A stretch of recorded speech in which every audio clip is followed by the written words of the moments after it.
Welcome back, everybody. Today we're going to be diving into something a little bit different. Ooh. Yeah, a celebrity interview, Okay. but not like your typical polished magazine, spread. Right. We're going behind the scenes on Hot Ones Okay. with Emma Chamberlain. Love Back it. for round 2 on those infamous spicy wings. It's always so fun to see celebrities kind of react and handle the heat. Yeah. But with this one, what really got me was how much this format, Yeah. like as casual as it is, with the wings and all, Right. it actually reveals a lot about Emma and her career and how she views this whole world of content creation online. You're so right. You wouldn't think a spiel about hot wings would spark such deep thoughts. Right. But right away, like from the jump, Yeah. Emma compares doing red carpet interviews Okay. to the kind of longer conversations she has like on her own podcast and even at events like the Met Gala. And what she points out is really insightful. It's easy to just assume someone who's comfortable on camera can just slide into any format. Right. But she's making a clear distinction between giving those quick, like sound bites versus holding a deeper conversation. That's something I actually had never really considered before. Yeah. It's almost like comparing sprinting to running a marathon. Mhm. Both require athleticism, Right. but using those muscles in very different ways. Totally. And like both Emma and Sean, the host of Hot Ones, Yeah. they admit they're still learning and refining their approach. Yeah. Even after years of, doing this. It's nice to hear that honesty, Yeah. about the process. Yeah. Emma even talks about how she's still experimenting with how she prepares for those longer interviews. Right. And how she hasn't found the magic formula yet. Mm-hmm. And I think that's something that really resonates with this idea that Yeah. mastery isn't about reaching some final destination, but enjoying that journey of continuous learning and growth. Absolutely. Always great. And that resonates so much with what we do here on the Depth Dive. Of course. We're all about exploring these new ideas and never assuming we have all the answers. Right. But speaking of new ideas, how about Emma's coffee opinion? Oh, yeah. Her love for like a simple, imperfect cup Right. might ruffle some feathers in the fancy coffee world. It's a fascinating detail. Yeah. Because it seems so counter to the curated perfection we often see, Yeah. especially from influencers. Right. But if you look at the arc of Emma's career, it actually makes perfect sense. Mm-hmm. She built her brand on being relatable, not aspirational. Right. And this coffee preference is a subtle nod to that. Yeah. It's like authenticity for her isn't about striving for flawlessness. It's about embracing those little imperfections that make us human. Like she's giving us permission to just enjoy a regular cup of coffee without feeling like we need to be brewing with some rare beans from the Himalayan mountains or something. Yes. And speaking of unexpected choices, who could have predicted Emma's boat shoe trend prediction would actually come true in 2024? Right. It's almost like she has a crystal ball when it comes to fashion. I don't know. But when you think about it, her accuracy might be more about understanding Yeah, those underlying cultural shifts that drive trends. absolutely. She even points to the vampire aesthetic Yeah. as like a current fashion influence. Which sounds out there at first, but then you start noticing Right. like those gothic touches, that dark romanticism creeping into everything. Totally. It's a great example of how fashion is never just about clothes. Mm. It's a reflection of our, anxieties, our desires, the things we're drawn to, even if they seem a bit dark or unexpected. Yeah. It makes me wonder what other, seemingly odd trends might be lurking on the horizon, Right. ready to take us all by surprise. And that's where paying attention to those cultural undercurrents becomes so valuable. Right. Fashion is a language. And if we learn to read it, it can tell us a lot about where we are as a society and where we might be headed. Okay, let's shift gears a bit and talk about how Emma wrestles with the label YouTuber. Oh, yeah. She has this really insightful moment where she reflects on her relationship with that term. It's a journey. It's definitely been a journey for her. Such a relevant conversation, too. Yeah. Especially as, more and more careers emerge from online platforms. It speaks to the larger question of Yeah. how we define success and legitimacy Yeah.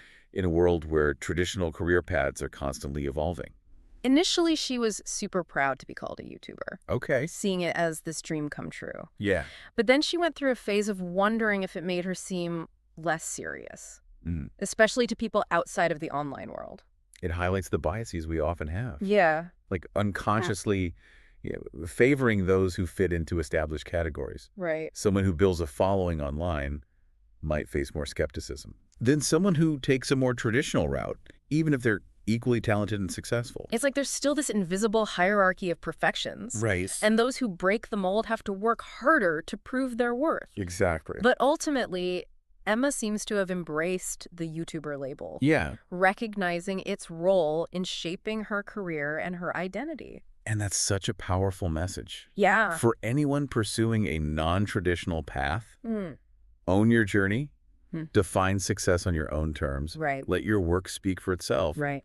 The labels will eventually catch up. Now, before we get into some of the more personal and humorous moments of the interview, let's talk about that infamous Boger incident. Oh, yeah.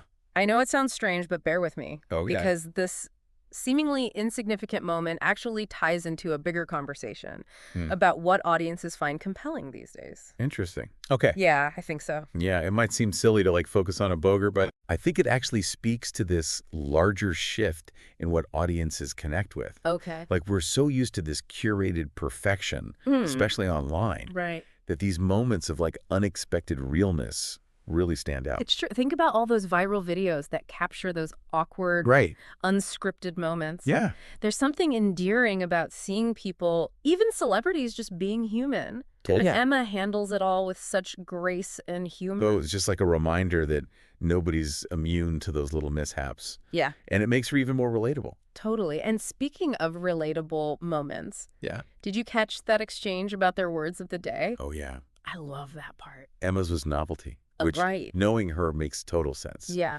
But what I loved was seeing Sean, who's usually so composed, get totally excited about his word, bang, bang. Yeah. It was just a nice reminder that even when you're the one asking the questions, you can still get caught up in the fun of the conversation.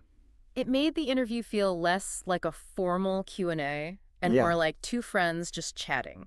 Right, and it's a great example of how humor can create connection. Yeah. Even in the most unexpected settings. Okay, shifting gears a bit. Okay. Let's talk about those at-home electromagnetic face-zapping tools that Emma mentioned using. Oh, yeah. I'm not sure I'm ready to add that to my skincare routine. Yeah. But it definitely caught my attention. It speaks to her willingness to experiment and try new things, which is something we've seen throughout her career. Right.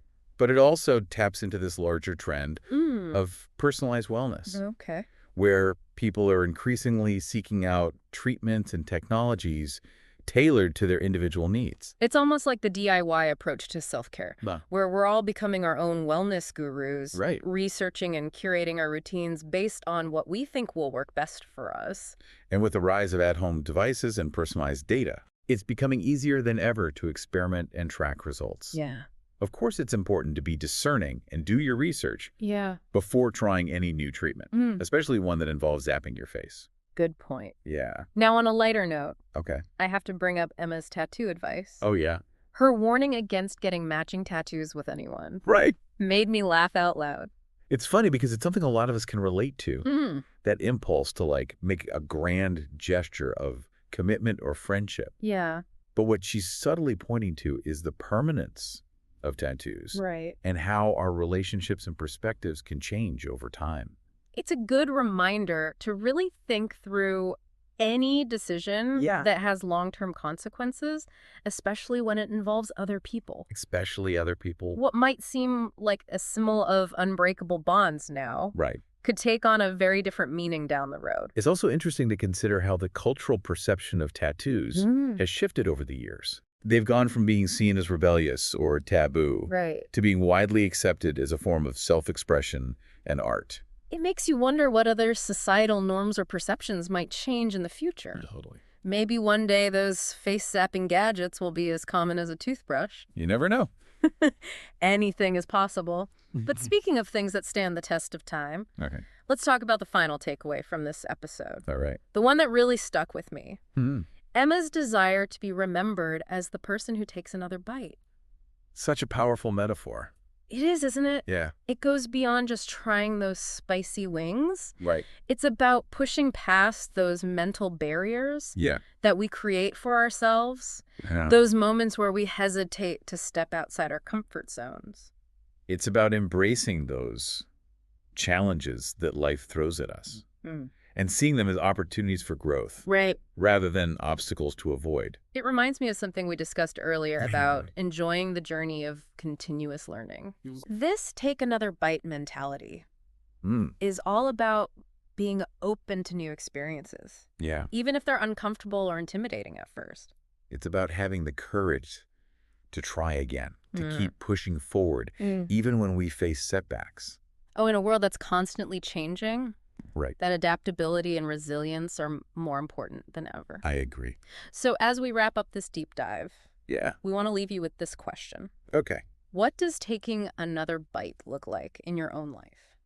What are those challenges you've been putting off? Those dreams you've been hesitant to pursue? Yeah, it's so easy to get stuck in a routine, to let fear hold us back from trying new things. Totally. But Emma's words are just like a powerful reminder that growth happens outside of our comfort zones. Absolutely. And those bites, they don't have to be these huge life-altering decisions. It could be as simple as like trying a new recipe, taking a different route to work, or finally starting that project you've been putting off. It's about shifting our mindset. Yeah. From one of avoidance to one of curiosity and experimentation. Right. What's the worst that can happen? Exactly. You hate the new recipe, but at least you tried it. Or maybe you discover a hidden talent or passion you never knew you had. Yeah. The point is you won't know until you take that bite. And this ties back to what we discussed earlier, about Emma's willingness to experiment. Right. Whether it's with new interview formats or unconventional wellness treatments. Yeah. That willingness to step outside the norm seems to be like a key part of her success. It's a quality that's valuable in any field. Right. But especially in a world where traditional labels and career paths are becoming increasingly fluid. The ability to adapt, to learn new skills, to embrace new challenges, that's what will set you apart. So as we wrap up this deep dive into Emma Chamberlain's world, we hope you're feeling inspired to take a few more bites of your own, whether it's in your career, your personal life, or just your daily routine. Yeah. Embrace those moments of discomfort. Right. And see where they lead you. You might be surprised by what you discover. Absolutely. And if you're curious to learn more about Emma's journey and her unique perspective, we encourage you to check out her work. And if all this talk about hot wings has left you craving something a little more refreshing, maybe treat yourself to some ice cream. You've earned it after all those metaphorical bites. Until next time, keep exploring, keep learning. Yes. And most importantly, keep taking those bites.